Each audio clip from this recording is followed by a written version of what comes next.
I am Hayden Panettiere, and we are here at the studio recording Until Dawn.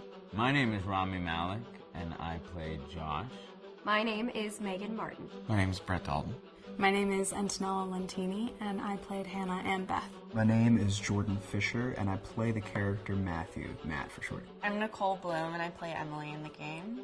My name is Noah Fleiss. I am Galadriel Steinman, and I play Ashley. So Until Dawn is a story of 8 teenagers who revisit this cabin in the woods about a year later after a really traumatic experience where I've lost 2 of my sisters, so coming to kind of get some closure in that respect. One of the things that Larry does really well is make these multi-layered characters, and I think for just the story in general, it follows the quintessential horror film plot lines, but the characters are so unique in themselves, and I think that's very cool. Oh, I hope this was the right thing to do. What? You know, getting everyone together on the anniversary. I mean, Josh seemed really pumped about us all doing something, didn't he? Yeah, no, he definitely did. I haven't seen him so excited about something in forever. Good, good.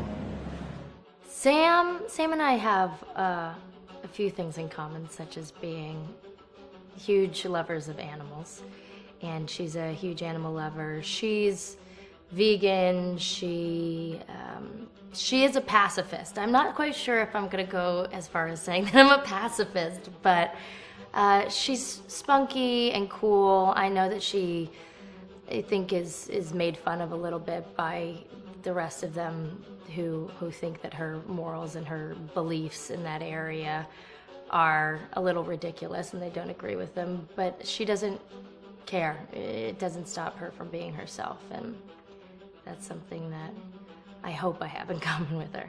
You know, he definitely can be depressed at some times and a bit of a loner, but he takes some solace in one of his sister's friends, Sam, played by Hayden Panettiere, and invites everybody back to the same house the next year to kind of find some closure.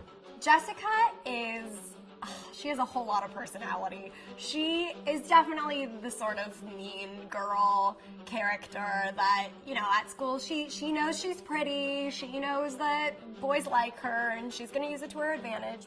He's got a big heart, and you can tell that that's very evident, especially how he treats his girlfriend, Emily, and, you know, he's kind of a meathead, but in the best way possible. She really knows what she wants, and she manages to get that from whomever it is, whether it be Matt or Mike. You know, she's really driven, and I can definitely relate to that. My character is Chris, and he is what society might consider the nerd of the group, and he kind of embraces it.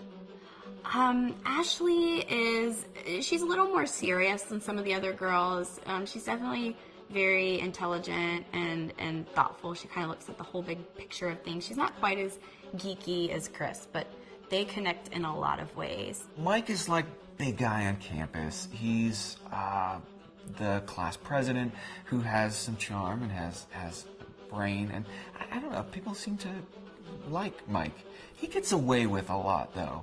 He can be kind of jerky. The fact that he really just kind of wants everyone to be happy when he wants for he's a people pleaser, and I can definitely attest to being, you know, that guy. I'm always the friend that wants everybody to be happy and wants everybody to be taken care of, and that's definitely Matt.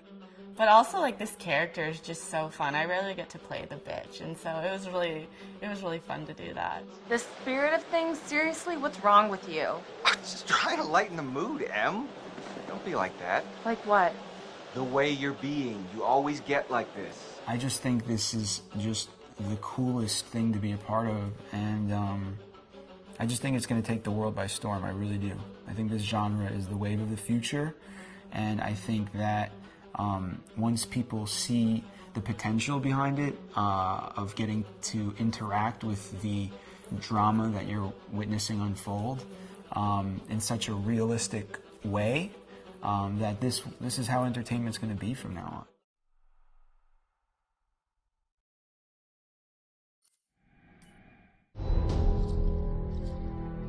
Hi, this is Lee Robinson, production designer on Until Dawn. The production design for Until Dawn started with the great teen horror script that sets the characters in a Canadian winter mountain lodge, being a contemporary setting with visual clues derived from classic films of that genre, such as Hitchcock's Psycho and Stanley Kubrick's Shining. The storyboards are vital to the production design, as it allows the designer to understand the scale of the environments to be made and the detail that would be seen to create the atmosphere of a horror. This took us into concepts that took these storyboards further, visualizing the world through the color palette, the lighting, tone and the mood, and developing key locations such as the lodge, the cable car stations, the forests themselves, the wilderness. As you can see, the environments and atmospheres change quite a bit from warm and inviting to cold and threatening.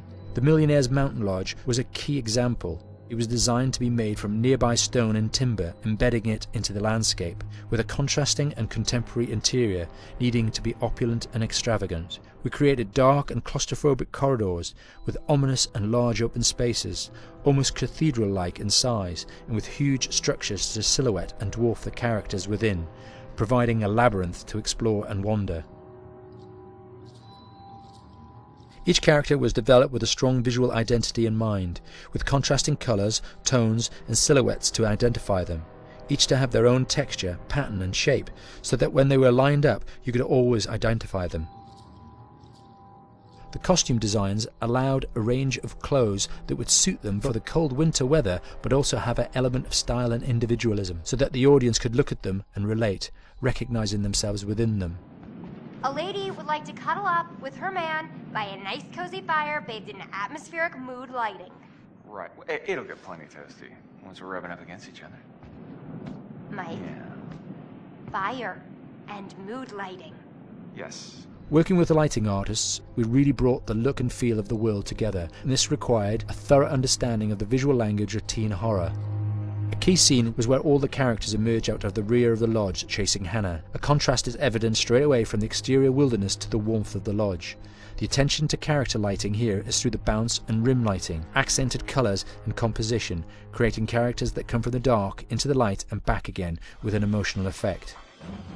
Guys, there's someone outside. What the hell? Hannah! What's going on? Where's my sister going? It's fine. She just can't take a joke. It was just a prank, Han.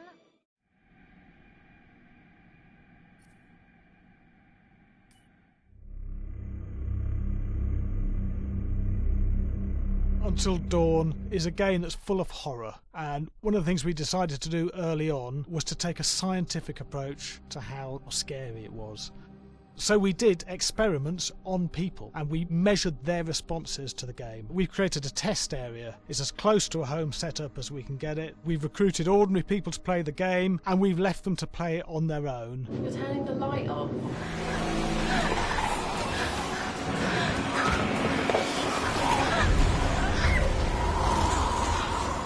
The only difference is it's rigged with cameras and microphones that relay the data through to the next room where people are watching them play. Bracelet here we use for biometric testing. It measures the player's emotional response. It's called a galvanic response sensor. It makes contact with the user's skin and it measures the electrical conductivity across their skin. It's the same principle as an old-fashioned lie detector. When you're stressed, you sweat a little, very sensitive, and picks up tiny changes if the player is feeling anxious or scared. That data's fed back to a testing team, it comes through as a graph. I'm so sorry.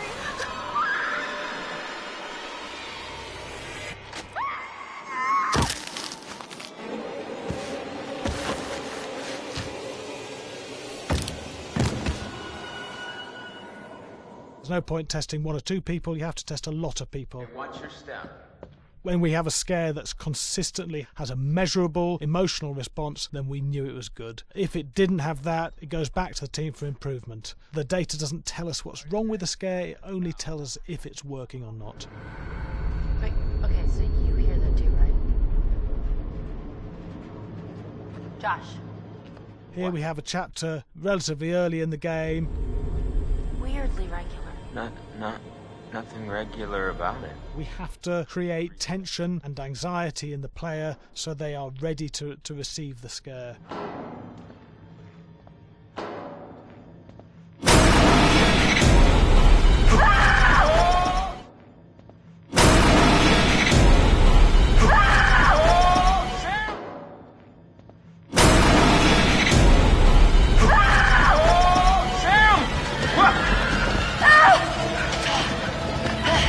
Give the player time to recover, to cool down, to calm down, and then start building the tension again before we do the next scare. Hey. What? Hey. What the hell? Boom. You just got mugged.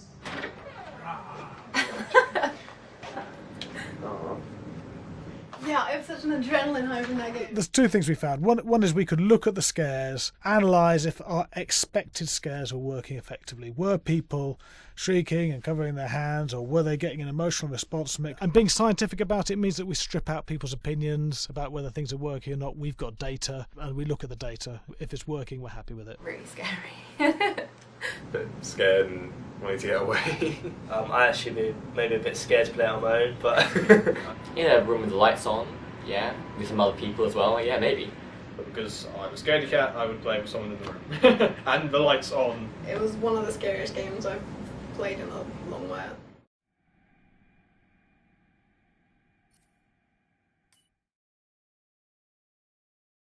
Hi, Larry. Hey, Graham. Hi, my name is Graham Resnick. I'm a filmmaker, writer-director,